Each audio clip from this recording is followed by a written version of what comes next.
vote. François Mitterrand s'est rendu ensuite à Meaux pour y rencontrer de jeunes ouvriers. Alain Danvers. Vous voyez, ce soir, c'est parce qu'il lui semble symbolique de la situation des jeunes et de l'emploi en France. Il y a ici 250 jeunes travailleurs.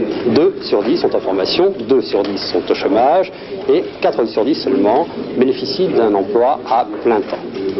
François Mitterrand a élargi le problème en citant 2 autres chiffres dès le début de son intervention. Il a dit que parmi les chômeurs, il y avait 693 000 demandeurs d'emploi qui avaient moins de 25 ans et que parmi les moins de 25 ans, 40% ne partaient jamais en vacances. Une société qui a perdu la confiance de sa jeunesse est une société sans avenir. Conduite comme elle l'est depuis 7 ans, la nôtre est en passe d'être dans ce cas.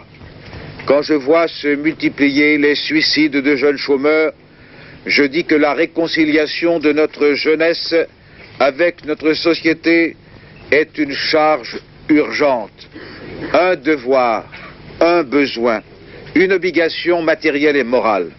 Et je compte m'y employer. C'est le président qui habite... Non. Tout en s'entretenant avec les jeunes et en visitant le centre, François Mitterrand a affirmé que les jeunes étaient frappés d'exclusion, de marginalisation et de répression. Il a rappelé ses objectifs pour la jeunesse et notamment que la plupart des 210 000 emplois qu'il promet dans la fonction publique seront pour eux. Il préconise également l'ouverture de l'école sur le monde, des logements spéciaux pour les moins de 25 ans, la réforme du contenu et de l'efficacité du service national et surtout, François Mitterrand a proposé le versement d'un salaire aux jeunes à la recherche d'un premier emploi, un salaire qui serait égal à 50% du SMIC.